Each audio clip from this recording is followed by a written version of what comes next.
Olá! Oi, Daisy, Jéssica, Lara, Danilo.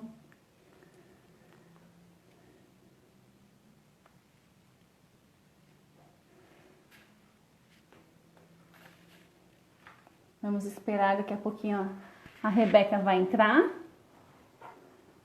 Boa noite. Boa noite, pessoal. Hoje a gente vai falar sobre reabilitação pós-prematuridade.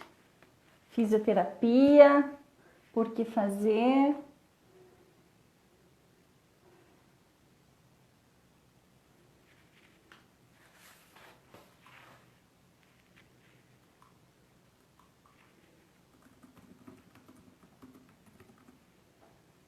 Acabei de ver que eu entrei antes. Estava marcado para as 9, eu entrei um pouquinho antes.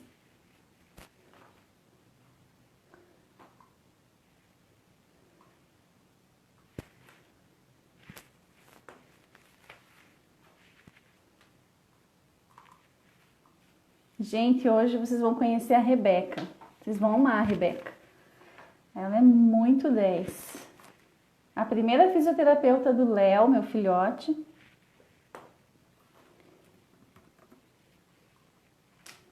Aqui.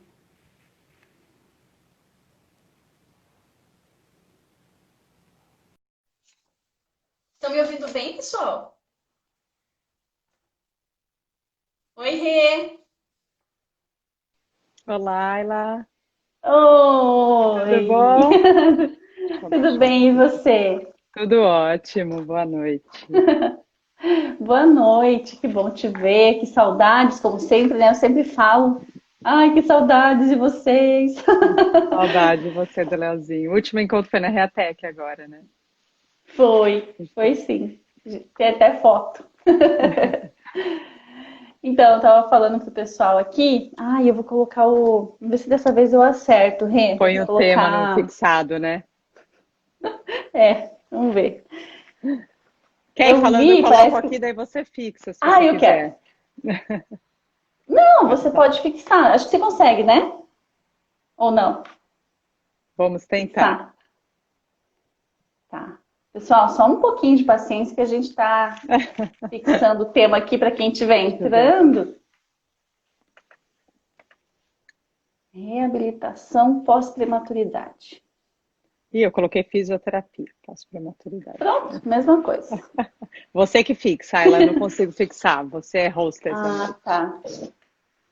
Deixa eu ver. Fixar. Acho que agora foi. Isso? Vai ficar. Isso, perfeito. Joia. Ai, que bom. Gente, seguinte, vamos lá. Já tem 16 pessoas, acho que já dá para a gente começar. Então, hoje a gente vai falar sobre reabilitação pós-prematuridade, né? Por que fazer a tal da fisioterapia? A gente vai conversar com a Rebeca. Eu confesso que quando eu comecei a ler o teu currículo, eu senti uma saudade bem grande de São Paulo, de Ah, vocês na clínica. Bom, deixa eu puxar aqui, né? Eu preciso falar. Vocês foram para mim uma faculdade aí em São Paulo. E boa parte do que eu trouxe para o mundo adaptado, né? A seriedade, a preocupação, tanto com a qualidade do conteúdo, com a hum. qualidade de vida das famílias, eu aprendi com vocês aí, tá? Eu aprendi Ah, que muito com gostoso. vocês. É claro que talvez tenha o fator primeira clínica da vida do Léo, né, envolvido, Sim, mas eu precisava falar o quanto eu admiro vocês, que né? Mais uma delícia, vez. Carla. Ó, a Carla Então, acabou gente, de não. entrar, a físio também, que Ah, oi, juntas com o Carla, minha Leozinho. xará. Ah, uma hora a gente vai fazer uma live também, já combinei com ela. Então, gente, assim, eu vou apresentar a Rebeca. Não se assustem com as qualificações dela, sério, não se assustem. É Mas é muito importante tempo, né? falar A gente vai passeando pelos muitas, cursos. sim. Mas é importante, né, falar a maioria delas, porque de repente, enquanto eu for falando, de repente acende uma luzinha assim na cabeça de vocês, né? Ah, eu tenho que perguntar sobre isso. E aí já vira uma pergunta aqui para a live. Então, Tá. já deixa a Rebeca falar. Prometo que ela vai falar bastante hoje. Então, eu fiz uma cola aqui. Então, vamos lá. A Rebeca é fisioterapeuta, pós-graduada em reabilitação neurológica, em terapias manuais. Ela tem formação no conceito neuroevolutivo Bobat, curso avançado de manuseios e facilitação, integração sensorial e recursos terapêuticos. Depois você me corrige se eu falar alguma coisa errada, tá? Curso avançado em avaliação e tratamento de crianças com níveis GMFCS 4 e 5. ênfase nos resultados funcionais, o PediaSwitch, né? O Switch Therapy, na Flórida, nos Estados Unidos. Curso de formação nas áreas de avaliação funcional da deficiência visual, cortical. Não sei falar isso aqui. Alberta, acho que foi em Alberta. As escalas de avaliação AMES, né? Que é a escala Alberta. Isso. Alberta Entendi. Não sou da área de fisioterapia, então eu não sei os termos. Tranquilo. E fui eu quem quis falar tudo isso, tá, gente? Porque aquilo que eu comentei, eu acho super importante a gente comentar das qualificações aqui para vocês entenderem o porquê de tudo, né? No contexto total da live. Terapia motora cognitiva, bandagem elástica funcional, né? Que é o kinésio e o dynamic tapping. Teratogs, treinamento funcional, core. É isso? Core 360 é o instituto que dá o treinamento funcional, as fases de formação, que eu fui de orelhada, porque isso daí é para educador físico, na verdade, é uma formação que eu quis, por curiosidade, para agregar os exercícios funcionais dos adolescentes e adultos que a gente atende. Entendi. Bom, psicomotricidade, treino de marcha suspensa, ecoterapia, tinha até esquecido da ecoterapia. Você é fera. Hipoterapia. E também tem diversas participações em apresentações de trabalhos científicos, congressos nacionais e internacionais. Além de tudo isso, ela consegue ser fisioterapeuta na clínica, sabe, gente? Ela é diretora da Espaço 7. Então, pessoal, já aproveitem para seguir o perfil da Rebeca, né? Que é esse que está aqui fixado aqui no post, na live. E, Rebeca, vamos lá. Eu vou começar com uma pergunta simples, né, para gente que já está nesse meio, né, em tratamento com as crianças, né? Mas para quem está assistindo e não sabe nada do que a gente está falando, não tem a menor ideia, eu quero que você comente um pouquinho, né, o que é a neuroreabilitação. E seja muito bem-vinda aqui na live. Muito feliz que você está aqui. Super agradeço o convite. Acho que minha imagem melhorou. Eu tirei o Wi-Fi aqui. Meu Wi-Fi não estava muito bom. Super agradeço o convite. É uma honra, na verdade, ter visto nascer o Mundo Adaptado e ter conhecido o Léo e entrado na jornada de vida de vocês, né? Nesses momentos que a gente vai se encontrando na clínica. Eu acho que assim, o termo reabilitação neurofuncional, né, o termo funcional está muito em moda ultimamente. Mas quando a gente pensa em neuroreabilitação, não tem como não ser funcional.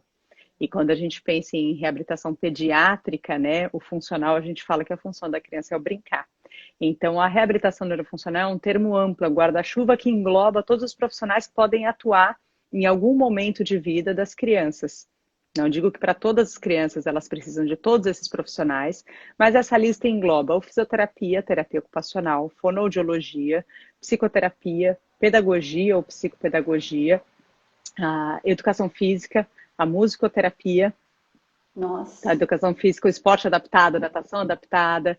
Então são vários, além das especialidades médicas que a criança muitas vezes vai passar com algumas especialidades, na área da reabilitação neurofuncional, na área dos programas terapêuticos, a gente tem esses profissionais que atuam. Algumas clínicas contam com serviços multidisciplinares e em outras realidades o paciente vai passando individualmente em consultório ou atendimento domiciliar. Entendi. Até chegou algumas perguntas aqui, eu espero que uma das mães que me perguntou ela entre, senão eu faço a pergunta por ela para ficar gravado para ela assistir depois. Mas a gente, né, a live, a gente está falando hoje de fisioterapia pós-prematuridade. Então, o que que para você, né, o que que você pode me dizer sobre intervenção precoce? O que é intervenção precoce? Por que que é tão importante a gente já pensar na fisioterapia ou na reabilitação como um todo, né, já Sim. dentro da UTI neonatal? Isso, a gente tem um olhar, na verdade, a reabilitação precoce às vezes é vista como nos primeiros meses de vida, né? Mas esse termo engloba os 3 primeiros anos de vida da criança. E quando a gente pensa em prematuridade, em UTI neonatal, eu não atuo em área hospitalar, em UTI neonatal, então meu atendimento é clínico pós-alta das É crianças. diferente, né? É diferente, a especialidade é diferente, mas a gente tem um contato muito próximo com o físio de UTI e NEO, porque depois tem o encaminhamento e a ponte do que vão passando para a gente as crianças quando tem a alta. Mas a intervenção precoce é o olhar que a gente vai ter para essa criança prematura, que é o nosso tema de hoje, essa criança prematura, dentro de vários aspectos dela. Então, não só a fisioterapia do pós-alta, né, na prematuridade, mas o olhar da fonoaudiologia, da terapia ocupacional, muitas vezes já começa, ou no UTI neonatal, deveria começar, ou no acompanhamento domiciliar, né? A gente estava conversando um pouco antes, a gente tem um momento muito delicado, onde, depois se você falar um pouquinho da sua história com o Léo também, assim, você passou por um susto danado, né? Aquela criança com pressa de vir ao mundo, com 20 e poucas semanas, e aí aqueles primeiros momentos onde a sobrevivência estava em jogo foram atenuados, a gente consegue estabilizar a criança, daí consegue ter alta para casa. E aí a gente tem um novo mundo que se abre. E quando que esses profissionais têm que entrar? Desde cedo, né? Ainda não é a realidade de grande parte dos serviços fazer esse encaminhamento. A gente tem, infelizmente, muito olhar para a fisioterapia respiratória. Quando a gente pensa no prematuro, a gente tem uma imaturidade do pulmão. Então, o que os médicos acabam muito indicando é a fisioterapia respiratória, que é a grande especialidade do home care, do serviço de home care. Mas isso depois para o olhar da parte motora, e não só da fisioterapia, mas na questão de deglutição, que se não foi o olhar da fono para amamentação, acaba ficando em segundo plano, até a fase de introdução alimentar do bebê. A questão sensorial e do brincar da criança também, que a terapia ocupacional vai ser englobada. Isso tudo acaba ficando muito dormente. Pouquíssimas famílias chegam para a gente dizendo que com 2, 3 meses de corrigida já em casa, a criança ela já tinha essa abordagem. Ela tem a parte respiratória, mas depois, quando não está sentando, quando não engatinhou, quando não andou, aí vamos pensar, então, na intervenção precoce, que daí já é mais tardia do que precoce, da reabilitação neurofuncional. Eu acho que aqui cabe a gente falar uma coisa que a gente conversou agora há pouco, né? Que aconteceu comigo, né? Então, e também eu já vi você falar sobre isso, eu acho que é bacana você comentar aqui também. Que os pais, né, eles acabam sofrendo tudo que, né, desde a UTI, quando tem a notícia, né, da Sim. situação da criança, se tem deficiência ou não, isso, o sofrimento, na verdade, acaba vindo das duas formas. Mesmo que não tenha, o fato já da prematuridade já é complicado, né? E a gente comentou, né, sobre quando os pais acabam sendo muito assim, como que eu posso dizer, mas a gente acaba ficando com a casca grossa, mais ou menos isso, né? Porque tudo é difícil, né? Então, quando a gente vai para casa, né, é aquilo que você falou. Eu, pelo menos com o Léo, né? O Léo ficou 5 meses na UTI e eu estava num dos melhores hospitais de São Paulo. Eu tive essa oportunidade e mesmo assim, em nenhum momento eu vi algum protocolo, né, para se conversar sobre a reabilitação do Léo quando ele saísse daquele período ali hospitalar. E eu fui para casa, né, com o home care, junto com o Léo, com o meu marido, e assim, durante um período, o Léo teve todo o atendimento com a home care, né? Ele teve a fisioterapia respiratória, teve também fisioterapia motora em casa, mas assim, quando a UTI, quando a home care, né, o plano de saúde comentou com a gente que aquele período, né, estaria acabando e que a gente teria que ir para uma clínica, eu quase tive um surto, eu e meu marido, né? A gente queria brigar com o mundo inteiro, porque como assim vai tirar home care do meu filho? Não é bem assim. E eles falavam pra gente assim, Carla, o Léo precisa ir para uma clínica, ele precisa dos equipamentos. Eu não tinha a menor ideia do que era aquilo, eu não sabia o que era equipamento, né? Eu tinha uma bola em casa, eu tinha os tatames ali no chão, os brinquedos, mas eu não tinha a menor ideia. Então, até escrevi, né, no flyer digital aí que a gente disparou, que se eu tivesse realmente recebido essa abordagem já dentro da UTI neonatal, talvez eu tivesse procurado antes, seria muito mais fácil o entendimento, eu já estaria preparada, né, para aquilo. Então, assim, em algum momento eu saberia que o Léo teria que receber a fisioterapia dentro de uma clínica, independente, aí assim, independente da avaliação, né? Teria que pelo menos ser avaliado, né? Se existiria necessidade ou não, pelo menos uma avaliação, né?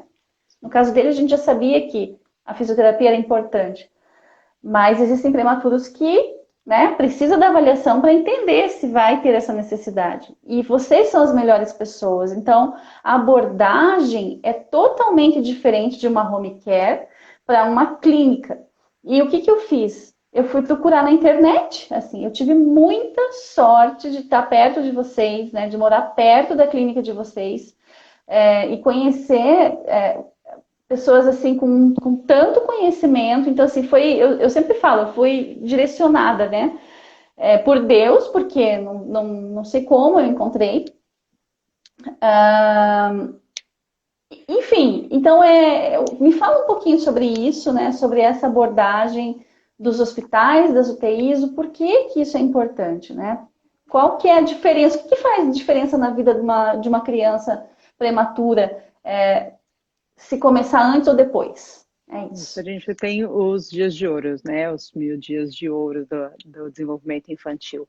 Então, quanto mais cedo a gente começa, a gente tanto entra com as abordagens na estimulação, quanto a gente previne a plasticidade mal adaptativa, o não estímulo para o sistema nervoso central, as deformidades musculoesqueléticas, o mau posicionamento, né, os chamados vícios posturais. Então, tudo o que acontece que a gente consegue tanto intervir na estimulação quanto prevenir outras questões. Quando você diz de como seria essa avaliação, a gente tem hoje em dia muito bem disseminadas escalas, os instrumentos de avaliação que têm alto poder preditivo dos déficits motores.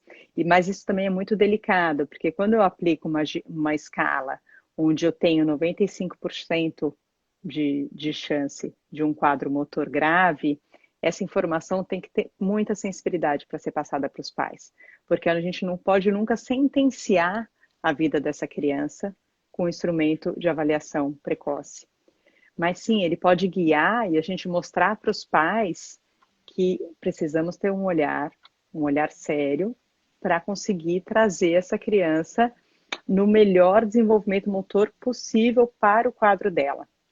E isso cada criança vai mostrar. A gente, infelizmente, ainda tem aquela frase clássica que ele nunca vai andar, ou que ele nunca vai falar, assim, e que os pais ouvem isso. Parece que a gente não está em 2020, né? Quando a gente recebe um paciente que vem falando que ouviu isso, enfim. Não dá para ninguém sentenciar ninguém, mas os instrumentos de avaliação são altamente eficazes para guiar e trazer conhecimento para os pais também. Essa conversa tem que ser muito transparente, desde pequenininhos. É claro que o profissional tem que ter uma sensibilidade de entender que ele está entrando numa jornada de vida dessa família, né, desse bebê, dessa criança. Então, em que momento você está chegando e quais informações você vai priorizar para passar? É muito importante essa conversa, né?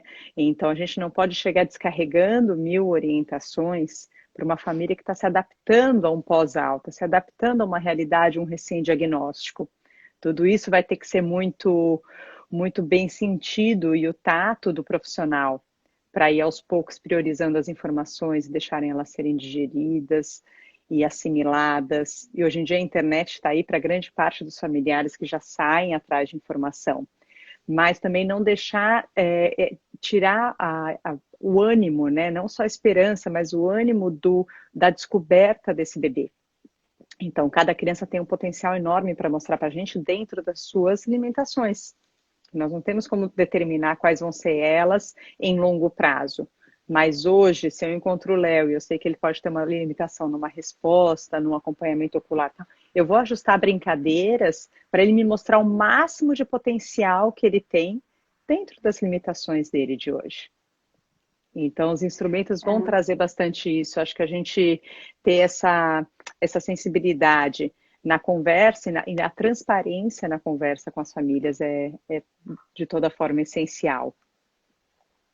Esse momento que você descreveu, que eu acho também muito importante, de quando acabou assim, quando o home care não basta mais, né?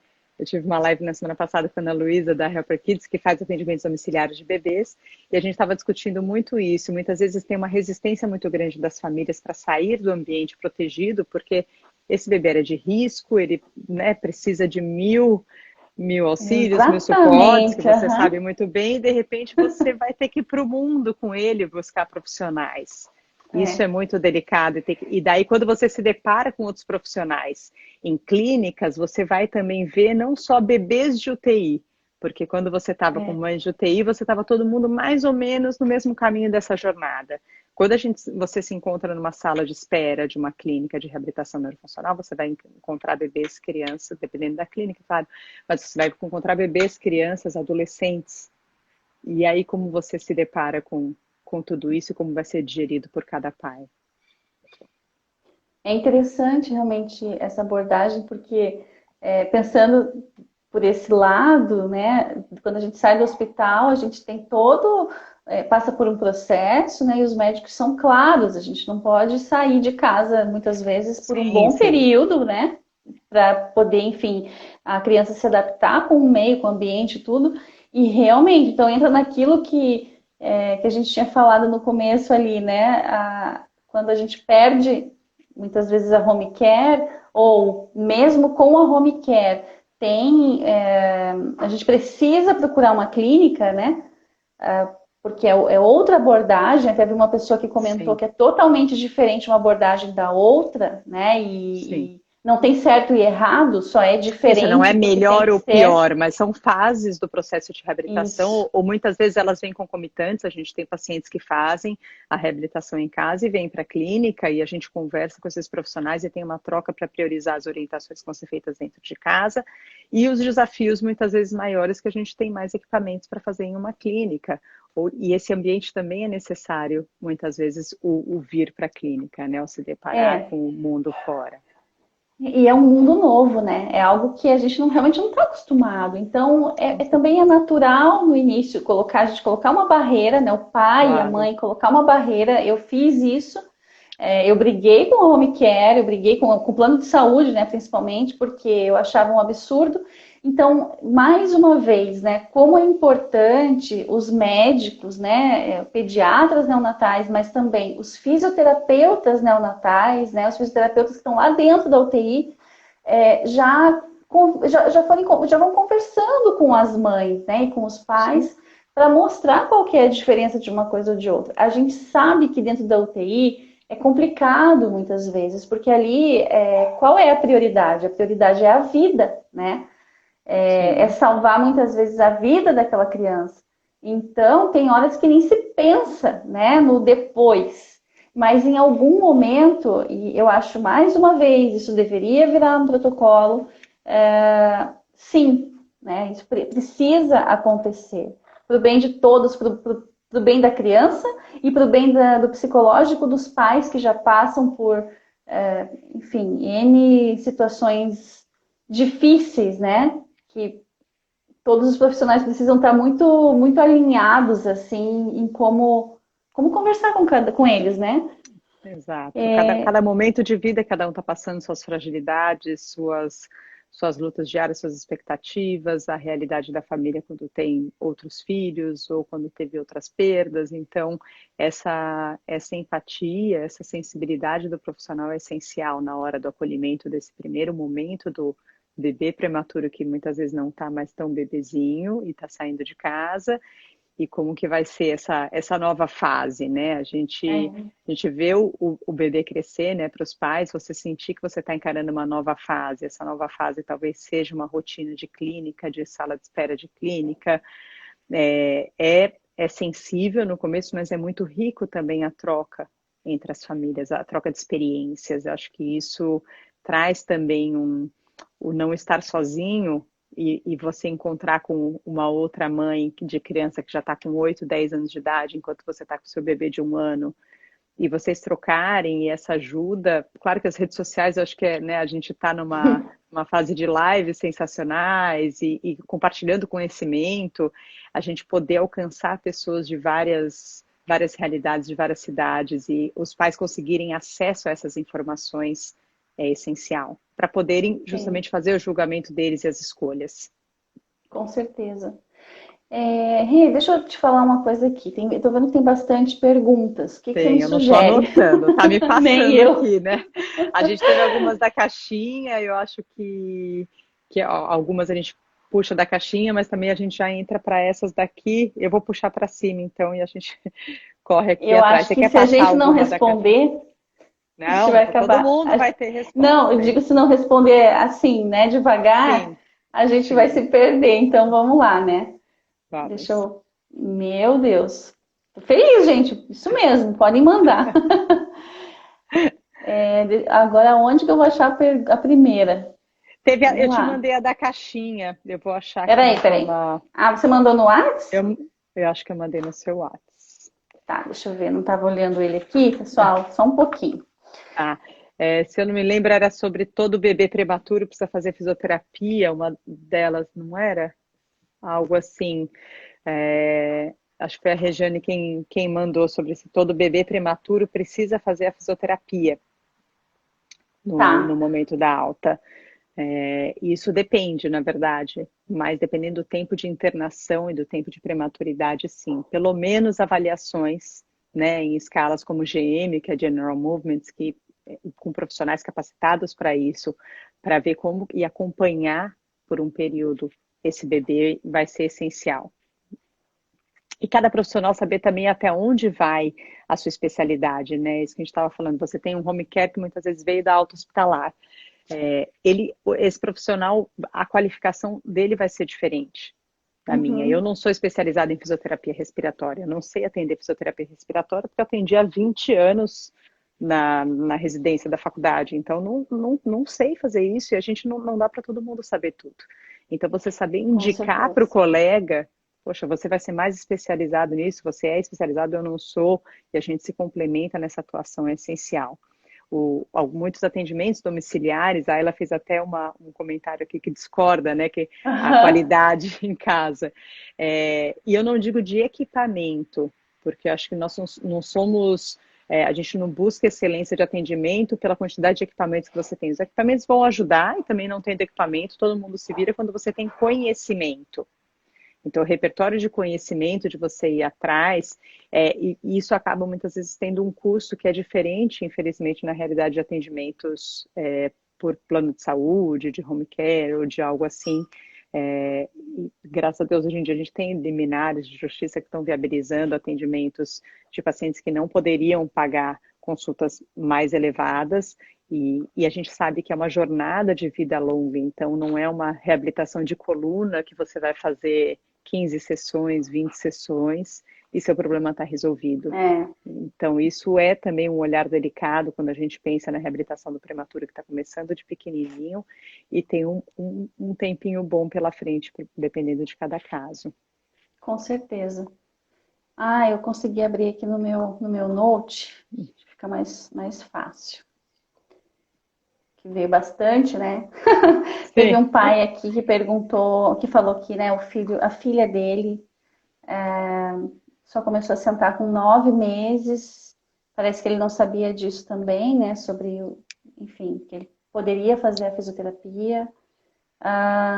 Tem uma fisioterapeuta. Sou fisioterapeuta, mas ele corre, gente. Olha lá. Ele corre. Eu vou falar desse pai, então, que você tá Fala, falando, pode ir né? Então, quando a falando. gente Não estava falando que procura. muitas vezes a gente tem, a gente já sabe que a teoria O hierárquica, né, André. de de desenvolvimento neuromotor, ela não vem baseada no você só vai andar quando a criança engatinhou, quando ela sentou. Então, a visão que a gente tem de desenvolvimento motor, a criança atingiu aquela faixa, não aquela idade especificamente. Eu não vou aguardar ficar estimulando minha criança a sentar sozinha, se eu tenho muitas vezes um GMFCS 5, que não pode não atingir independência nessa postura, eu não vou aguardar isso para iniciar um ortostatismo no treino locomotor. Isso Calma, não Rebeca. dá mais. Calma. Vamos lá. O que é esse tal de GMFCS? Explica porque... GMFCS. Explica, eu acho que Na é verdade, é bacana. uma escala de classificação da paralisia cerebral das crianças, né? Até, hoje em dia está estendida até 18 anos de idade, então a gente tem uma escala de independência de comprometimento de função motora. Quando eu digo dos 5, então ela vai de 1 a 5. Tem até a versão dela traduzida no site da Ken Child. Depois, se alguém puder escrever aqui o site, senão eu escrevo para o pessoal buscar. Tem todo o detalhamento para você saber qual que é a classificação, mas o fisioterapeuta, sempre quem trabalha com neuropediatria, vai saber guiar e provavelmente essa criança já está classificada. Não é uma classificação engessada. Ela pode ter uma transição de uma classificação para uma variação ao longo da vida dela, né, para mudança de classificação. Mas isso é o que vai guiar muitas vezes a conversa entre os profissionais. Então a gente fala, eu tô com um nível 4, tal, eu já consigo visualizar mais ou menos a criança. Então acho que eu me atropelei falando um pouco nesse termo técnico, Não, né? na verdade, não, na realidade, eu acho que os pais até sabem o que é, mas, bom, eu não sabia exatamente o termo, mas eu sei, assim, eu sei o grau, né, o Léo tem paralisia cerebral, que na verdade não é paralisia cerebral, nem encefalopatia crônica não progressiva, vulgo paralisia cerebral, grau 3, né, que eu ainda discordo, eu acho que o grau dele é um pouco mais, deve ser grau 4, enfim. Do 3 ele diz da hemorragia? É, Do Léo, não? sempre saiu com o grau 3, né? Mas algumas pessoas falavam é 3 para 4, então a gente nunca teve, né, aquela certeza absoluta. Eu sei o que é, mas eu acho que muitas pessoas não sabem como é o nome do termo, né? Que é esse Sim. GMFCS. GMFCS, isso. É um termo Quando a em gente inglês. fala de é um termo em inglês, mas você tem já a versão traduzida no site da Ken Child, a versão em português. Então, todo o manual dele, você consegue, olhando para sua criança, você vai saber entender mais ou menos o porquê que ela está nessa classificação. Então, uma Tá, classificação que no ramo da paralisia cerebral a gente usa bastante entre os profissionais e os pais já sim. entendem bastante para nortear algumas conversas, algumas intervenções. Quando ele estava falando, o André, né, que você falou sobre a filha que não sentou com 9 meses, né? Então, esse fato isolado não me diria como um valor preditivo para um atraso motor. Então, sempre o olhar, ele vai mais amplo do que um fato isolado do não sentar, ou demorou para andar, não rolou. A gente sempre tem que entender outros aspectos, né? Uma visão mais global da criança. Mas os marcos motores ainda norteiam muito a busca pelo atendimento. Então, quando a criança não atingiu o marco motor, eu digo, é o controle de cabeça, é o rolar, o sentar independente, engatinhar, ficar de pé e caminhar. São os grandes marcos do desenvolvimento neuromotor típico, que as crianças deveriam atingir por volta daquela idade, e que é o que norteia que os pais observem, principalmente quando é o primeiro filho. Então, a gente tem uma tendência de receber mais cedo as crianças que não tiveram orientação para buscar reabilitação, quando eles já têm mais de um filho em casa, porque aquela mãe, aquele pai, eles já olharam o irmão e falaram, puxa, mas nessa época eu acho que a cabecinha dele já estava mais firme, eu acho que ele olhava mais para mim e seguia o brinquedo, né? E daí ele começa, eu acho que não está tão correto esse desenvolvimento. Ninguém falou lá na UTI que seria um atraso, né? A questão da prematuridade ou de alguma ocorrência neonatal. Não disseram o diagnóstico, mas os pais que têm um irmão, têm primos próximos, já veem mais ou menos que aquele marco motor, que o desenvolvimento não está tão típico. Eu passei isso com a minha irmã, né? Não tinha outros filhos, mas a minha irmã tem um filho que era da mesma idade, a gente engravidou ao mesmo tempo, assim, bem parecido. E bem isso, eu acompanhava, né? Então, às vezes, ela viajava aí até São Paulo, falou, meu Deus, mas está muito diferente, assim, né, a Sim, gente tentava entender o que precisava fazer, né, acompanhava. Aí tem uma outra exato. pergunta aqui. Sou fisioterapeuta e trabalho na prefeitura de Osasco, e lá acompanhamos mensalmente todos os bebês prematuros para uma intervenção da fisiomotora precoce. Bacana, né? Sim, Acontecer isso perfeito. numa É o prefeitura, é nosso bem mundo legal. ideal, né? O mundo ideal acho que Uhum, está tendo uma mudança grande, mas a gente ainda precisa dos profissionais de UTI NEO e do acompanhamento da alta para mostrar a importância desse acompanhamento. com certeza. Aí tem uma nutricionista. Meu filho nasceu de 31 semanas, tem paralisia cerebral, classificado como hemiparesia, mas vejo que. Olha, ele roda. Calma que eu já acho de volta, agora eu peguei o Tá. jeito aqui. Mas vejo que a fisioterapia ajuda demais na evolução das crianças quando se começa a intervenção cedo. Certeza, é justamente isso, né? Isso. A Tayane, Hum.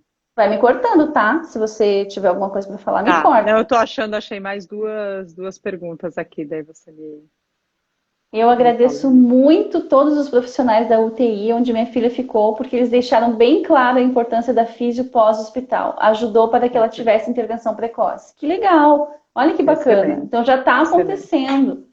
Que Tem uma bacana. pergunta aqui que se existe algum protocolo na UTI do André, se existe algum protocolo na UTI para liberar um bebê prematuro, no sentido de ter tido PCI. Acho que eu já faço o link também de bebês com quadro de convulsão da Lori, com quadro de convulsão, eles podem começar a estimulação de fisioterapia precoce no hospital, né?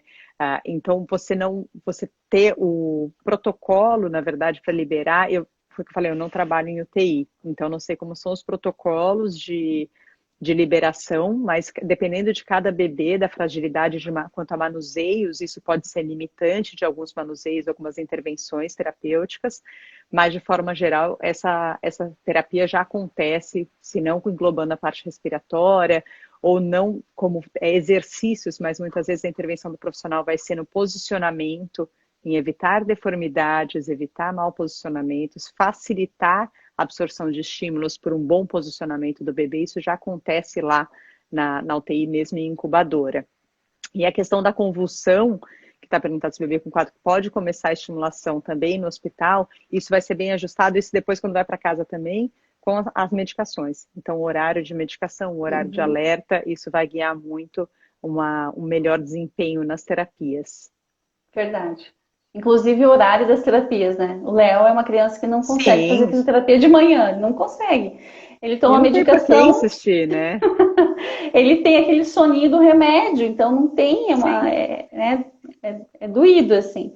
E não tem por que Ah, insistir nisso, porque ele não tem alerta suficiente para absorver também os estímulos. E daí você vai caracterizar ele como um bebê hipotônico, ou porque ele não tem interesse, né? Até quando a gente vai fazer a avaliação, principalmente dos pequenos, assim, qual o horário do soninho dele? Que horas você acha que ele rende melhor? É esse horário que eu quero a criança comigo, o bebê comigo.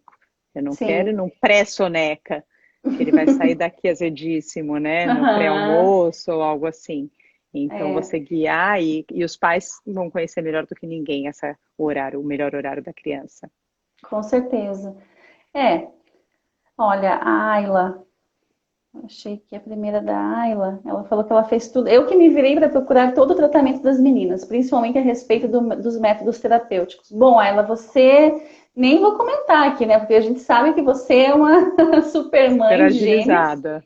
Aham, ela dá um jeito em tudo e melhor, ensina, né? Ela ensina as pessoas. Então, Eu acho que ela com dissemina certeza. informações, né? É algo que é isso que a gente está falando das redes sociais, né? Você encontrar É, informação e você compartilhar ela, isso você consegue abranger muita gente, né? com certeza.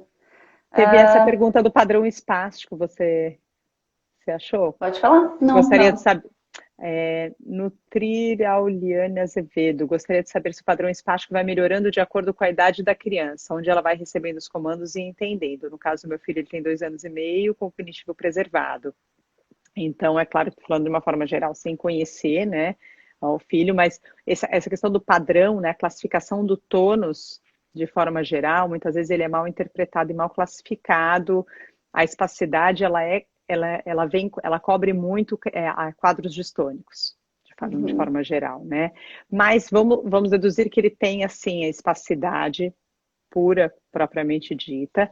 O quadro motor, ele não é engessado, não é porque a criança com 2 anos e meio hoje tem esse quadro que a tendência dele seja ser sempre assim. Depende muito, principalmente cognitivo preservado, depende muito como que vai ser a ativação voluntária desse bebê, dessa criança, dos movimentos dele. Mas você tem uma tendência a se manter.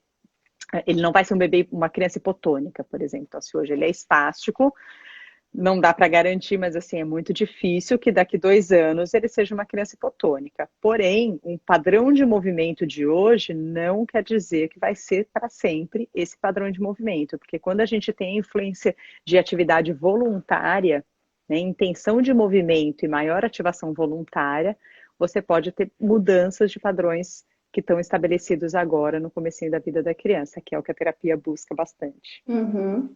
A gente ensinar o movimento. O Léo mudou muito o padrão dele, muito. Isso vem com o tempo, né? A gente não tem como deduzir. Olha, a Bia perguntou se o Pediaswitch é bom para qualquer criança. Não é para toda criança, qualquer criança, e depende do que a gente quer buscar, né, com o switch. Então, as vestes hoje em dia estão muito, como órteses dinâmicas, né, estão muito disseminadas e muito procuradas nas clínicas, e muitas vezes elas são confundidas no pacote de um protocolo de tratamento intensivo. Então, costumo dizer que assim, não tem um melhor ou um pior, mas são duas coisas diferentes, mas que podem ser trabalhadas juntas. Então, eu posso fazer um protocolo de tratamento intensivo com o uso de vestes terapêuticas, mas eu posso utilizar as vestes para um posicionamento fora de um contexto de tratamento intensivo. Então, não é para todo mundo, mas os protocolos de tratamento intensivo podem sim beneficiar grande parte da população, das crianças, né? Por você intensificar o estímulo. Acho que vocês faziam muito isso com o Léo. Usavam muito esse método com o Léo. O Léo não fazia o Pediaswitch nem o TheraSwitch, mas, né, até porque ele não conseguia, era muito tempo para ele, era muito pesado, mas vocês utilizavam todas as roupas, enfim, os elásticos, né? Tudo isso. A gente usar a estrutura de gaiola, de suspensões, você facilita, você viabiliza independência e posicionamento, né? E as vestes também podem dar a sensação do alinhamento para a criança. Muitas vezes, quando a mão do terapeuta, a gente só tem 2 mãos, então você não consegue posicionar aqui, fazer um controle de cabeça e estimular do outro lado. Então, a gente lança mão sim, de equipamentos variados, mas isso não quer dizer que vai ser a veste do Pediaswitch ou de TheraSwitch. Você tem o TheraTogs, você tem FlexCorp, vestes de neoprene, Benic. Tem várias marcas hoje em dia e cada uma tem suas peculiaridades que o terapeuta vai saber indicar certinho para cada criança. Com certeza. Eu acho que a gente pode dar um tempo nas perguntas, depois a gente volta e passar para uma nova, para a gente poder falar um pouquinho mais, né? E aí a gente vai respondendo, tá, pessoal? A gente não, né? Quem é a pessoa especialista aqui nesse momento é a Rebeca. Posso só fazer uma aba que eu não queria deixar de falar isso antes da gente começar? Claro, fique à vontade. Perguntando se não seria interessante o bebê fazer uma ressonância magnética durante o tempo de UTI, tipo um protocolo. Só para não esquecer isso, quando a gente pensa que nem toda lesão vai aparecer na ressonância magnética. Então, isso não dá para ser um valor determinante de iniciar uma terapia ou não. Então, né, a gente tem, por isso que os instrumentos de observação, que os 2 principais são General Movements e a Heine, vão ser muito mais válidos. Tem Baylis, tem TIMP, tem Alberta, tem outros instrumentos que vão ser utilizados de acordo com a faixa etária de cada bebê. Isso é bem, bem interessante também, falar um pouquinho do Léo, porque o padrão do Léo, quando a gente olha o exame dele, né, a ressonância, parece que não é ele, é outra criança. Porque, assim, a ressonância é muito mais grave do que as atitudes dele, do que os movimentos dele. Então, talvez, se for se basear somente por um exame, né? O Léo se alimenta pela boca hoje, mas ele saiu da UTI com gastrostomia. Mas a gente, né, fez um trabalho com a fono, fez todo um trabalhinho assim que não foi fácil no começo. Ele se alimenta via oral com comida pastosa, não qualquer alimento, mas um alimento pastoso. Ou seja, para os médicos, eles não acreditam que o Léo se alimenta via oral, entende? Então é algo que realmente tem que ser avaliado né, é um conjunto e não tem como saber sem avaliação. Por isso é importante realmente conversar com o terapeuta. E, bom, não sei se você já falou um pouquinho sobre isso, mas se você quiser voltar para fazer algum comentário sobre os instrumentos de avaliação de desenvolvimento motor. Sim, Acho são que essas escalas que eu disse, né? Principalmente General Movements, Heine, Alberta, Timp, Bailey são os principais instrumentos que a gente tem hoje em dia. Alguns abrangem de 0 a 12, 0 a 18 meses, 24 meses, isso vai depender. Daí você tem de função motora grossa dos maiores, os crescidinhos do GMFM, é diferente de GMFCS, o GMFM vai avaliar a função motora grossa, e depois as escalas de cognição, daí você vai tendo de cada área, escalas, instrumentos validados internacionalmente, para serem aplicados para cada criança e por cada profissional. Ou seja, não tem um padrão. Na realidade, são provavelmente várias perguntas, né, que são feitas Isso. e várias avaliações, e aí vocês provavelmente preenchem algum Isso, cada documento para chegar instrumento num tem, resultado, né? e principalmente não só o resultado imediato, mas como fator de comparação do desenvolvimento. Então, é uma forma de você avaliar a eficácia, a intervenção do que você está aplicando e comparar esse bebê com ele mesmo daqui 1 mês, daqui 2 meses, daqui 3 meses. E até fazer um plano terapêutico dele, né? Claro, então como que a gente está respondendo? Você dá o panorama para os pais. Quando eu abro a planilha da escala, né, a cartilha da escala, você já tem mais ou menos o que eu estou esperando desse bebê, mais ou menos nessa faixa etária. Então, qual que vai ser o nosso próximo passo? O que a gente está estimulando? Legal. Bom, sobre a abordagem centrada na família, né? Que é essencial desde o início, também você comentou. Você quer falar mais alguma coisa sobre isso? Eu acho que não tem como não ser centrada na família, né? Isso que eu disse do comecinho, a gente está entrando na jornada dos pais e ninguém melhor do que os pais para conhecerem esse bebê e essa criança. E quando a gente diz essa abordagem centrada, você levar em consideração a criança em todos os seus aspectos, não só durante a 1 hora que ela está em terapia. Então você precisa olhar para o universo da criança, como que ela tá, onde ela está inserida. Não adianta eu fazer a minha intervenção, fechar a porta da sala, fazer a minha intervenção e devolver a criança. Com Sem querer certeza. saber aonde ela passa as outras 23 horas do dia, quem cuida dela, com quem que ela brinca, quem que alimenta. Não dá, simplesmente não dá para a gente Não pensar mais que resolve. vai ser. Nunca, de jeito nenhum. Com De jeito nenhum. certeza. Por melhor que seja só 1 hora de terapia. Não dá para ser Sim, assim. com certeza. Ele vai em E consideração também as vontades, né? Assim, na questão da abordagem centrada, assim, eu tenho a minha opinião do quais seriam os meus objetivos terapêuticos com essa criança, as necessidades que eu acredito que, se eu encontro o Léo agora, o que eu acho que o Léo precisa, pensando na minha intervenção de fisioterapia neurofuncional, mas eu tenho que levar em consideração o seu olhar. O que você está buscando para ele? O que é importante para vocês nesse momento? E a gente alinhar, não digo que a gente, às vezes, eu já ouvi profissionais falar, mas você vai fazer o que o pai manda, a mãe manda. Não é isso, a gente está trocando, nós estamos juntos para você falar assim, eu posso querer uma troca de passo, você fala, puxa, Rebeca, mas se ele segurar um pouquinho mais a cabeça, ou na questão da alimentação, então são questões, ou ele conseguir rolar um pouquinho, vai me ajudar no vestir e despir, a gente vai ver juntos, né? E se você falar, não, mas realmente para mim esse é importante, eu, como profissional, tenho responsabilidade de apresentar as consequências do que você está pedindo, de priorização terapêutica, né? O Renato até colocou sobre a luxação de quadril, a forte espasticidade do Léo, isso é uma coisa que eu não queria deixar passar de falar, né? Então, quando eu falo de uma orientação domiciliar, olha, ele precisa ficar todos os dias 1 hora no parapódio. E eu já tive mães falando para mim, não dá. Eu vou ser honesta com você, eu não vou mentir, eu não vou colocar. Tá certo ou tá errado? Cada um tem a sua realidade. Eu, como profissional, o que eu tenho que apresentar? Falo assim, aqui, as evidências mostram pra gente que a vigilância de quadril ela tem que acontecer para prevenir cirurgias de luxação. Então, se a gente não fizer nada e essa criança não descarregar peso, uma criança que não fica em pé, tem pouca movimentação voluntária, e não fizer nada, o quadril dela naturalmente vai luxar. Isso está muito robusto na literatura, mostra pra gente que isso vai acontecer, principalmente nas crianças, volto para a classificação, que é o GMFCS 4 e 5, né? Então a gente tem acima de 75% de probabilidade de luxação de quadril. nessas crianças. Então, vai evoluir para uma luxação se a gente não fizer nada.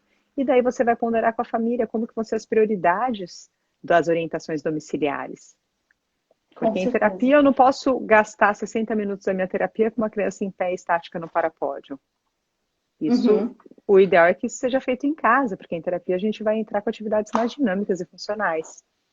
E é Então, chegar também num acordo, né, com, assim, tentar mostrar para os pais, né, é o que vocês fazem. O Léo, por exemplo, ele tem uma super dificuldade de usar órtese, que eu já cheguei a pensar que a dificuldade era minha, até que chegou um determinado momento que a gente não sabia mais o que fazer, porque ele ficava tão irritado, tão nervoso, que ele mudava o padrão dele, que a gente ficava com medo, dele ter crise convulsiva.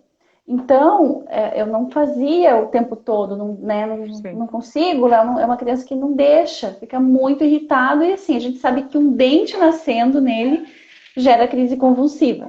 Cada dentinho foi uma crise. sim. Então, a órtese também pode ser, mas assim, o que eu posso fazer, né, para que pelo menos ele vá acostumando?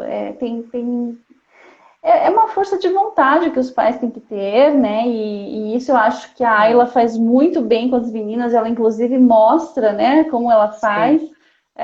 Quem tiver a oportunidade de seguir a Ayla lá no Rotina Especial, a Ayla Martins, ela é uma pessoa que consegue fazer isso com duas crianças. Assim, quando eu olho aquilo, eu falo, meu Deus, né? São tudo em dobro, né? Tudo em dobro Exato. e ela tá lá fazendo, fazendo, tá É uma fazendo. responsabilidade compartilhada, né, Carla? Eu acho que não, cada um tem uma jornada de vida, uma realidade e prioridades. Mas quando o terapeuta compartilha a responsabilidade com os pais e os pais são claros no que eles conseguem fazer nesse momento ou não, a gente vai precisar dividir essas possibilidades. Sim. Quando você diz assim, eu não vou bancar do Léo ficar convulsionando porque ele está chorando muito com uma órtese. Eu falo, não, mas você tem que colocar mesmo que ele chore porque pode levar a uma internação, porque ele vai entrar em mal Uhum. convulsivo, né?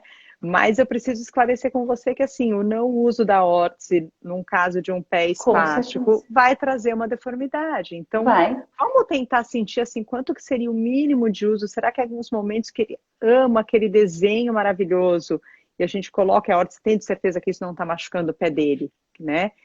Será que a gente consegue negociar com o Léo o uso da órtese? Então, Exatamente. E tudo a gente tem foi que isso que a gente negociar com a fez. criança, né? Você vai É, negociando e já fala para você que momento do seu dia você acha que dá para a gente tentar, é. né? Para vocês A gente tentarem. fazia isso, saía da clínica, né, com a órtese e chegava em casa, aí eu, né, estendia o máximo que eu conseguia, mas Isso. chegava um momento que ele começava a ficar super E aí você irritado e tira, claro. tirava. E também, né, às vezes é o próprio equipamento, né? Então, de Isso que repente, a gente tem que aquele ter produto certeza sempre, é, sempre. Se não está machucando, né? O que está acontecendo para a é criança não aceitar, né? Com certeza. Bom, equipamentos, né? A gente era uma pergunta até que eu ia fazer para você, quando e Uhum. quais adquirir? Quer falar É. alguma coisa sobre isso também? Muita coisa sobre isso.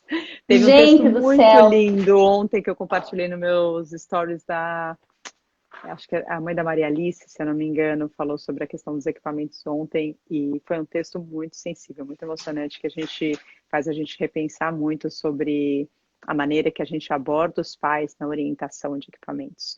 E quando a gente está pensando nas crianças pequenas, você vai chegar descarregando que precisa de órtese, de colete, de luva, de parapódio, de andador, de colar de algum suporte cervical, de uma cadeirinha de posicionamento na escola, outra em casa, do carrinho adaptado, da cadeirinha do carro. A gente tem uma lista gigante de equipamentos, né? Não desvalorizando a função de cada um. Mas quando a gente prescrever, vai ser muito individual.